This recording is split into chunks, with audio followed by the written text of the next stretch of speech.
Hi guys, once again welcome back to the channel. ಹೊಸ ವ್ಲಾಗ್ಗೆ ಮತ್ತೊಮ್ಮೆ ವೆಲ್ಕಮ್ ಬ್ಯಾಕ್. ಇವತ್ತಿನ ಈ ವ್ಲಾಗ್ನ ನಾನು ಸ್ಟಾರ್ಟ್ ಮಾಡ್ತಾಯಿದ್ದೀನಿ ಒಂದು ಹೋಟೆಲ್ ಒಳಗೆ ತಿಂಡಿ ತಿಂತ. ಅದು ನಾವು ಎಲ್ಲಿದ್ದೀವಪ್ಪ ಅಂದರೆ ಆಲ್ರೆಡಿ ನಾವು ಶಿರಾದಲ್ಲಿದ್ದೀವಿ. ಸೊ ಶಿರಾಕ್ಕೆ ಹೊರಟಿದ್ದು ಬೆಳಗಿನ ಜಾವ, ಆದ್ದರಿಂದ ನಾನು ವೀಡಿಯೋ ಮಾಡೋಕ್ಕಾಗಲಿಲ್ಲ. ಅಲ್ಲಿಂದ ಮಕ್ಳಿಗೆ ತಿಂಡಿ ತಿನ್ನಿಸ್ಕೊಂಡು ನಾವು ಸ್ವಲ್ಪ ಲೈಟಾಗಿ ತಿಂಡಿ ತಿಂದ್ಕೊಂಡು ಹೊರಟಿದ್ದೆ ಊರ ಕಡೆಗೆ. ಏನಕ್ಕಪ್ಪ ಇವಾಗ ಪ್ಲ್ಯಾನ್ ಮಾಡಿದ್ವಿ ಅಂದರೆ, ನಾವು ದೇವಸ್ಥಾನಕ್ಕೆ ಹೋಗಿರಲಿಲ್ಲ. ಅಂದರೆ ನಾನು ಹೋಗಿದ್ದೆ, ಬಟ್ ಮನೆಯವ್ರು ಯಾರೂ ಹೋಗಿರಲಿಲ್ಲ. ಹಾಗಾಗಿ ಎಲ್ಲರೂ ಹೋಗಿ ಬಂದುಬಿಡೋಣ ದೇವಸ್ಥಾನಕ್ಕೆ ಅಂತ ಒಂದು ಪ್ಲ್ಯಾನು. ಮತ್ತು ಅದರ ಜೊತೆಗೆ ನಮ್ಮೂರಲ್ಲಿ ಶ್ರಾವಣ ಮಾಸದ ಪ್ರಯುಕ್ತ ಶ್ರೀ ಬಂಡೆ ಹನುಮಂತನ ದೇವಸ್ಥಾನದಲ್ಲಿ ಶ್ರಾವಣ ಮಾಸದ ಪ್ರಯುಕ್ತ ಒಂದು ಪೂಜೆ ಇಟ್ಕೊಂಡಿದ್ರು. ಅದನ್ನು ಕೂಡ ಮುಗಿಸ್ಕೊಂಬರೋಣ ಅನ್ನೋ ಕಾರಣಕ್ಕೆ ಪ್ಲ್ಯಾನ್ ಮಾಡ್ಕೊಂಡು ಬಂದ್ವಿ ಊರ ಕಡೆಗೆ. ಸೊ ಅಲ್ಲಿಂದ ಹೊರಟಿದ್ದೀವಿ ಈಗ ನಮ್ಮೂರ ಕಡೆಗೆ. ಬನ್ನಿ ಹೋಗೋಣ.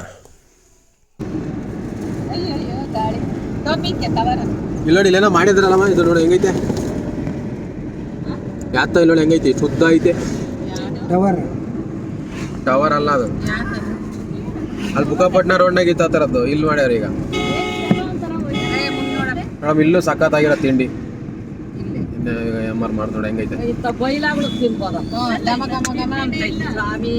ಅಲ್ಲಿಂದ ಸೀದಾ ಬಂದಿದ್ದೆ. ಈಗ ನಮ್ಮೂರಿಗೆ ಬಂದ್ವಿ. ನೋಡಿ, ನಮ್ಮ ಹುಡುಗರೆಲ್ಲ ಆಟ ಆಡ್ತಾವ್ರೆ. ಇವರೆಲ್ಲ ಆಟ ಆಡೋದು ನೋಡಿದ್ರೆ ನಾವು ಆಟ ಆಡ್ತಿದ್ವಲ್ಲ, ನಮ್ಮ ಸ್ಕೂಲ್ ಟೈಮಲ್ಲಿ ಆಟ ಆಡ್ತಿದ್ದೆಲ್ಲ ನೆನಪಾಗುತ್ತೆ. ಇದೇ ಜಾಗದಲ್ಲಿ, ಇದೇ ಸ್ಥಳದಲ್ಲಿ ನಾವು ಆಟ ಆಡಿದ್ವಿ. ಇವತ್ತು ನಮ್ಮ ಮಕ್ಕಳು ಆಟ ಆಡ್ತಾ ಇದ್ದಾರೆ. ನಮ್ಮ ಅಕ್ಕರ ಮಕ್ಕಳು, ನನ್ನ ತಮ್ಮನ ಮಗಳು ಬರಬೇಕಿನ್ನು, ಅವಳು ಬರ್ತಾಳೆ. ಸೊ ನೋಡಿ, ನಾವು ಒಂದು 5 ಜನ, ನಮ್ಮ ದೊಡ್ಡಪ್ಪನ ಮಕ್ಕಳು, ನಾವೆಲ್ಲ ಒಂದು 5 ಜನ ಇಲ್ಲಿ ಆಟ ಆಡಿದಂಥ ಜಾಗ. ಇವತ್ತು ನಮ್ಮ ಮಕ್ಕಳೆಲ್ಲ ಸೇರಿ ಇಲ್ಲಿ ಆಡ್ತಾರೆ. ಎಷ್ಟು ಚೆಂದ ಅಲ್ಲ ಇದನ್ನು ಹೇಳಲಿಕ್ಕೆ. ಭಾಳ ಖುಷಿಯಾಗುತ್ತೆ, ನೋಡಲಿಕ್ಕೂ ಚೆಂದ.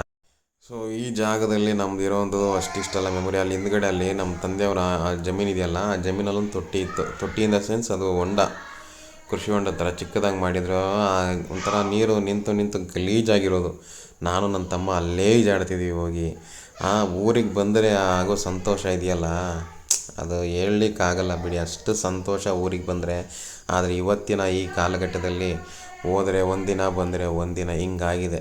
ಏನೂ ಮಾಡೋಕ್ಕಾಗಲ್ಲ. ಇದೇ ನಮ್ಮ ಊರಲ್ಲಿರುವಂತಹ ಬಂಡೆ ಹನುಮಂತಪ್ಪನ ಗುಡಿ. ಇದಕ್ಕೆ ಗುಡಿ ಇಲ್ಲ, it is completely open place ಇದು. ಈ ಓಪನ್ ಪ್ಲೇಸ್, ಇಲ್ಲಿ ಒಂದು ಕಲ್ಲು ಕ್ವಾರೆ ಥರ ಇದೆ, ಬಂಡೆ ನೀರು ನಿಲ್ಲುತ್ತೆ. ಸೊ ಇದಕ್ಕೆ ಇಲ್ಲಿ ಬಂಡೆ ಹನುಮಂತಪ್ಪ ಅಂತ ಫೇಮಸ್ ಇದು ನಮ್ಮ ಅಜ್ಜಿಯವರು ಚಿಕ್ಕವರಿಂದಾಗಿಂದನೂ ಇದೆ ಇದು. ಈಗಲೂ ನಾವು ನೋಡ್ತಾ ಇದ್ದೀವಿ. ಮುಂದೆ ನಮ್ಮ ಮಕ್ಕಳು, ಅವ್ರ ಮಕ್ಕಳು ಸಮೇತ ನೋಡಬೇಕಿದನ್ನು. ಅಷ್ಟು ಚೆನ್ನಾಗಿದೆ ದೇವಸ್ಥಾನ. ಸೊ ಇಲ್ಲಿ ಇವತ್ತು ಒಳ್ಳೆ ಅನ್ನ ಸಂತರ್ಪಣೆ ಕಾರ್ಯಕ್ರಮ ಇತ್ತು. ನಾವು ಅದಕ್ಕೆ ಭಾಗವಹಿಸಿ ಒಳ್ಳೆ ಊಟ ಮಾಡಿಕೊಂಡು, ನಮ್ಮ ಗ್ರಾಮದವರು ಸುತ್ತ, ಅಂದರೆ ನಮ್ಮ ಗ್ರಾಮದವರೇ ಮೆಜಾರಿಟಿಯಲ್ಲಿ ಇದ್ದಿದ್ದು, ಎಲ್ಲರನ್ನೂ ಮಾತಾಡಿಸ್ಕೊಂಡು, ನಾನು, ನನ್ನ ಮಗ, ನನ್ನ ಎಂಟೈರ್ ಫ್ಯಾಮಿಲಿ ಖುಷಿಪಟ್ಟು ಮನೆ ಕಡೆ ಹೊರಟ್ವಿ.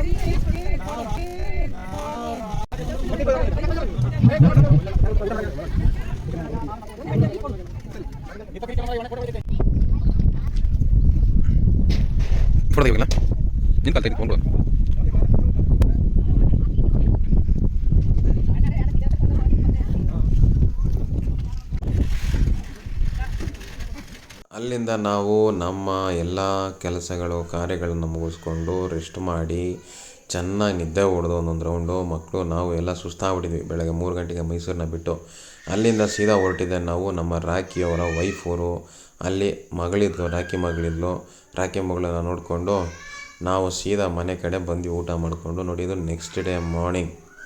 ನಾನು ಗಾಡಿ ಎತ್ಕೊಂಡು ಇದ್ದವನೇ 6:30 7 ಗಂಟೆಗೆ ಸೀದಾ ಹೊಲಕ್ಕೆ ಹೊರಟೆ. ನನಗೆ ಊರಿಗೆ ಬಂದಮೇಲೆ ಹೊಲಕ್ಕೆ ಹೋಗಲಿಲ್ಲ ಅಂದರೆ ಅದೊಂಥರ ಸಮಾಧಾನ. ಫಸ್ಟು ಬೀಳಿತ್ತು, ಅವಾಗೇನು ಪ್ರಾಬ್ಲಮ್ ಇಲ್ಲ. ಬಟ್ ಈಗೆಲ್ಲ ಚೆನ್ನಾಗಿದೆ. ಈಗ ನಮ್ಮದು ತೆಂಗಿನ ತೋಟ ಆಗಿದೆ. ಈ ಕಡೆವರೆಗೆ ನಮ್ಮ ರಾಖಿಯವ್ರದ್ದು ಅಡಿಕೆ ತೋಟ, ತೆಂಗಿನ ತೋಟ ಚೆನ್ನಾಗಿದೆ. ಎಲ್ಲ ನೋಡಿಕೊಂಡು ಮನೆ ಕಡೆ ಬಂದೆ. ಮನೆ ಕಡೆ ಬಂದು ಅವ್ನ ಮಗಳೇ ಯಾಕೋ ಸ್ವಲ್ಪ ಹಠ ಮಾಡ್ತಿದ್ಲು ಅಂದ್ಬಿಟ್ಟು ಸೀದಾ ಅವಳು ಎತ್ಕೊಂಡು ನಾನು ಊರು ಮುಂದಕ್ಕೆ ಹೋದೆ. ನೋಡಿ, ಇದೊಂಥರ ಹಾಡು ಭಾಷೆ ಹೆಂಗಿದೆ. ಊರು ಮುಂದಕ್ಕೆ ಹೋದೆ. ಊರು ಮುಂದೆ ಅಂದರೆ ಈಗ ನಮ್ಮ ಸಿಟಿ ಕಡೆ ಏನು ಜಂಕ್ಷನ್, ಸರ್ಕಲ್ ಅಂತ ಸೆಂಟ್ರ್ ಪಾಯಿಂಟ್ ಇರುತ್ತಲ್ಲ, ಅದೇ ಥರ ನಮ್ಮೂರಲ್ಲಿ ಇದನ್ನು ಊರು ಮುಂದೆ ಅಂತ ಕರಿತೀವಿ. ಇದೊಂಥರ ಸೆಂಟರ್. ಇಲ್ಲೂ ನಾವು ಭಾಳ ಚೆನ್ನಾಗಿ ಆಟ ಆಡಿದ್ವಿ ಅವಾಗೆಲ್ಲ. ಅಲ್ಲಿಂದ ನಾನು ಕ್ಯಾಮ್ರಾದಾಗಿ ಸ್ಕ್ಯಾನಿಂಗ್ ಮಾಡಿಸ್ಬೇಕು ಬೋರ್ವೆಲ್ ಅಂತ ಒಂದು ಯೋಚನೆ ಇತ್ತು. ನೋಡೋಣ ನೀರು ಹೆಂಗಿದೆ ನಮ್ಮ ಹೊಲದಲ್ಲಿ ಅಥವಾ ನಮ್ಮ ತೋಟದಲ್ಲಿ, ಒಂದು ಬೋರ್ವೆಲ್ಲಲ್ಲಿ ಯಾವ ಥರ ನೀರಿದೆ ಅಂತ ನೋಡಬೇಕು ಅನ್ನೋದಿತ್ತು ಆಸೆ. ಹಾಗಾಗಿ ನಮ್ಮ ಭಾವವರೇ ನಂಬರ್ ಕೊಟ್ಟಿದ್ರು, ಅವರೇ ಸ್ಕ್ಯಾನ್ ಮಾಡ್ತಾರೆ ಅಂತ ಹೇಳಿದರು. ಅವ್ರಿಗೆ ಫೋನ್ ಮಾಡಿದ್ದೆ. ಸೊ ಇಲ್ಲೇ ನಮ್ಮೂರ ಹತ್ರದಲ್ಲೇ ಇದ್ದರು ಅವರು. ಅವ್ರನ್ನ ಕರೆಸಿ ಈಗ ಬೋರ್ವೆಲ್ನ ಸ್ಕ್ಯಾನ್ ಮಾಡಿಸ್ದೆ.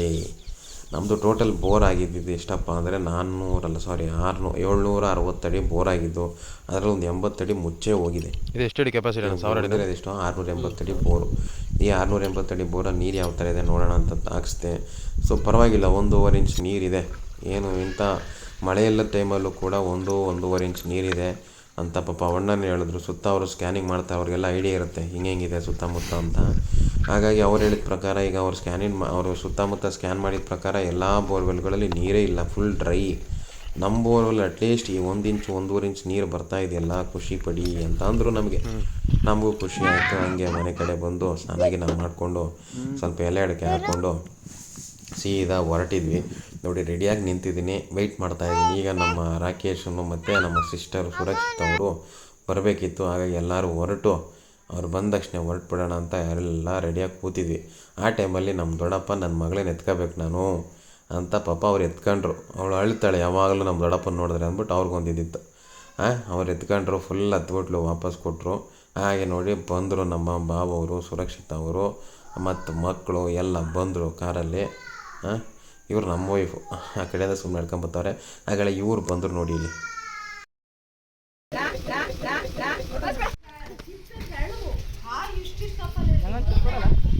ಈಗ ಅಲ್ಲಿಂದ ಸೀದಾ ಹೊರಟು ನಾವು ಬಂದಿದ್ದಿಲ್ಲಕಪ್ಪ ಅಂದರೆ ಸೀದಾ ನಮ್ಮ ತಾಯಿ ದರ್ಶನ ಪಡೀಲಿಕ್ಕೆ ಶ್ರೀ ತೋಪಿನ ಗೊಲ್ಲಳ್ಳೇಶ್ವರಿ ಸನ್ನಿಧಿಗೆ ಬಂದಿದ್ದೀವಿ. ಜೈ ಗೊಲ್ಲಳಮ್ಮ. ಅಣ್ಣ ನಮ್ಮನ್ನು ಹೊಡಿಬೇಡಿ ಅಣ್ಣ, ಬಿಟ್ಬಿಡಿ ಅಣ್ಣ.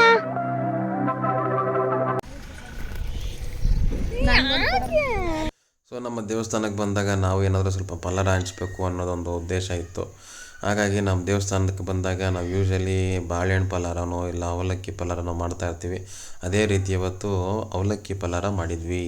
ಅವಲಕ್ಕಿ ಪಲಾರ ಮಾಡಿ ಹಂಚ್ಬಿಟ್ಟು ನಾವು ಸೀದಾ ಹೊರಟು ವಾಪಸ್ ಬರಬೇಕಾದ್ರೆ ಅಲ್ಲಿ ಒಂದು ಕಡೆ ಕಲ್ಲಂಗಡಿ ಹಣ್ಣು ಕಟಾವು ಆಗ್ತಾಯಿತ್ತು.